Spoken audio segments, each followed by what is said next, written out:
আসসালামু আলাইকুম বন্ধুরা বন্ধুরা আজ আমরা এক শাহজাদির সাথে তার গোলামের জেনা করার ঘটনা শোনাবো আর কিভাবে কবরে 1 লক্ষ বিচ্ছু চলে আসে সেই ঘটনাও বলবো আজকের এই ভিডিওতে।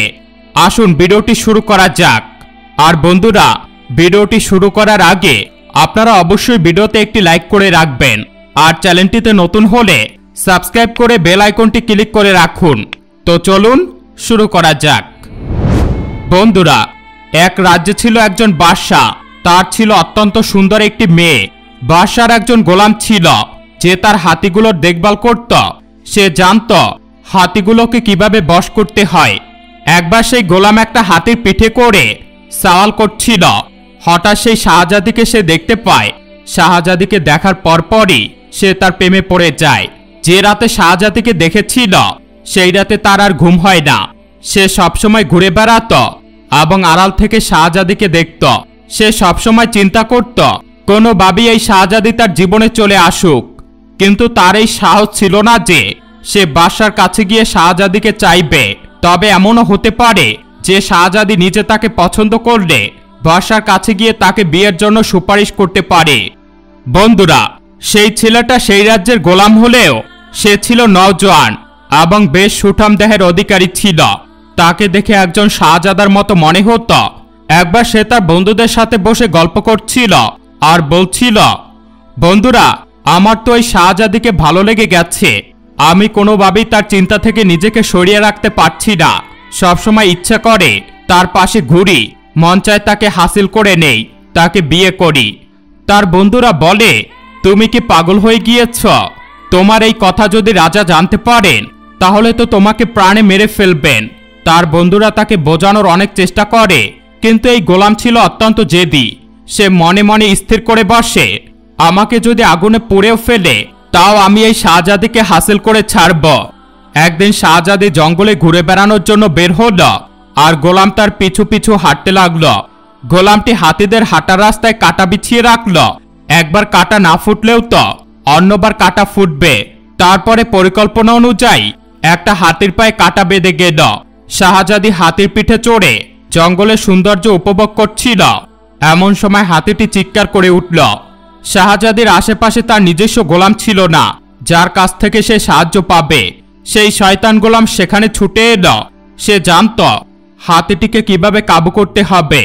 শাহজাদি হাতি নিয়ে বেশ পেরেশান হয়ে গিয়েছিল, তাই সেই গোলাম হাতিটিকে কাবু করে ফেলল। শাহজাদি এত খুশি হয়ে গেল যে সে হাতির পিঠ থেকে নিচে নেমে এলো। সে এর আগে কখনোই গোলামকে দেখেনি তার মহলে কাজ করতে।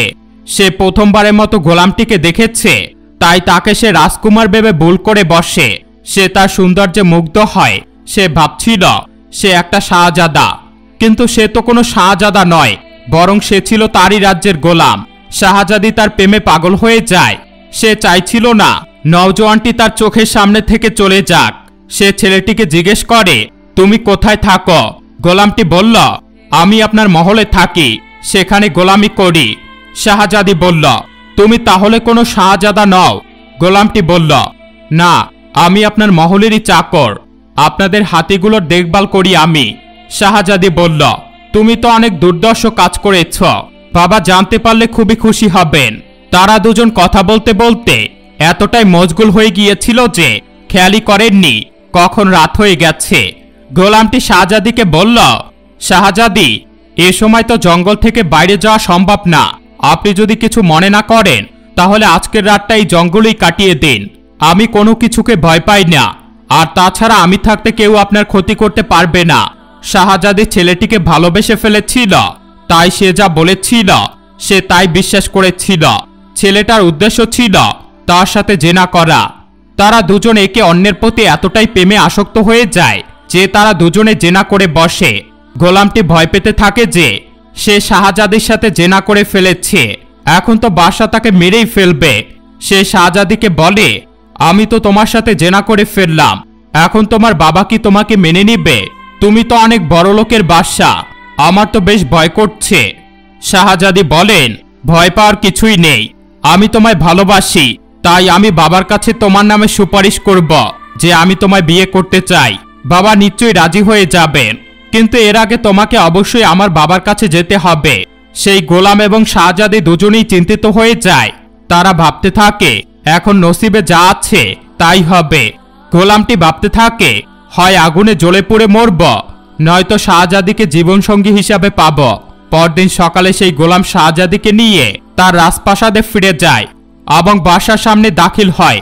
বাদশা তাদের দুজনকে রাতে না ফেরার কথা জানতে চাইলে গোলামটি সব কথা খুলে বলে। এরপর সে বাদশাকে বলে, আমি আপনার মেয়েকে ভালোবেসে ফেলেছি, আমি তাকে নিকাহ করতে চাই। এ কথা শুনে বাদশা মনে মনে রেগে আগুন হয়ে যান।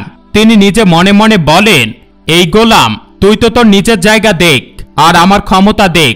কিন্তু তিনি সেটা সবার সামনে না বলে বরং তার মেয়েকে জিজ্ঞেস করে, তোমার কি মত?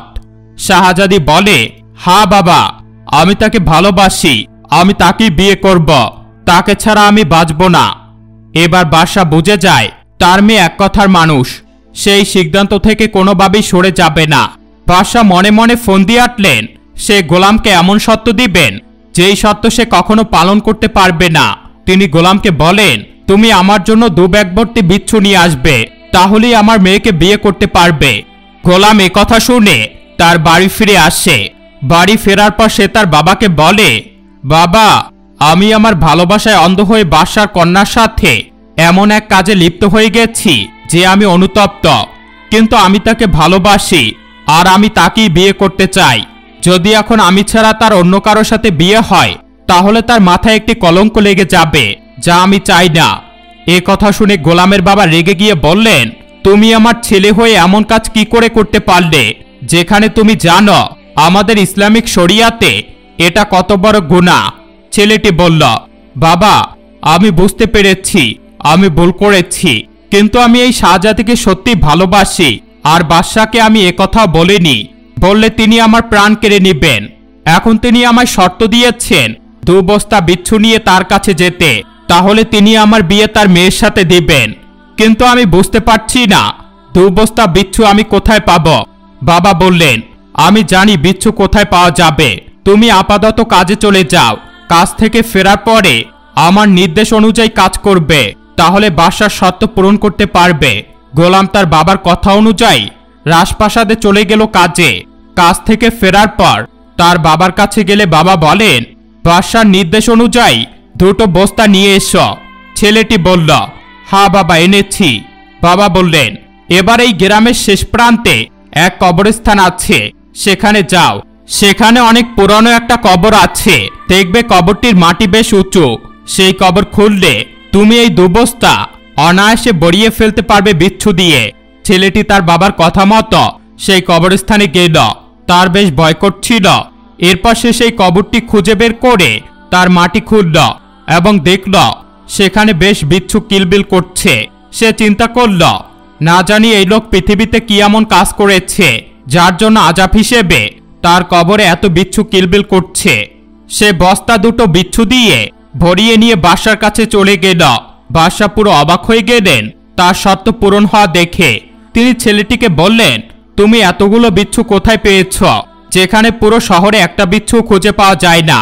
ছেলেটি বলল, আমার বাবা আমাকে একটা কবরের কথা বলেছিলেন, সেখান থেকেই আমি এই বিচ্ছুগুলো পেয়েছি। এ কথা শুনে বাদশা বললেন, ঠিক আছে, তোমার বাবাকে তুমি এখানে নিয়ে এসো, এরপর না হয় তার মুখ থেকেই আমরা শুনব তিনি কেন এই কবরের কথা তোমাকে বলেছেন। বাদশার কথা শুনে মনে হচ্ছিল তিনি ওই কবরের ব্যাপারে জানতেন, কিন্তু তিনি চাইছিলেন ছেলেটি তার বাবার মুখ থেকেই এই কবরের আসল রহস্য জানতে পারুক। ছেলেটি কিছুক্ষণ পর তার বাবাকে নিয়ে এলো।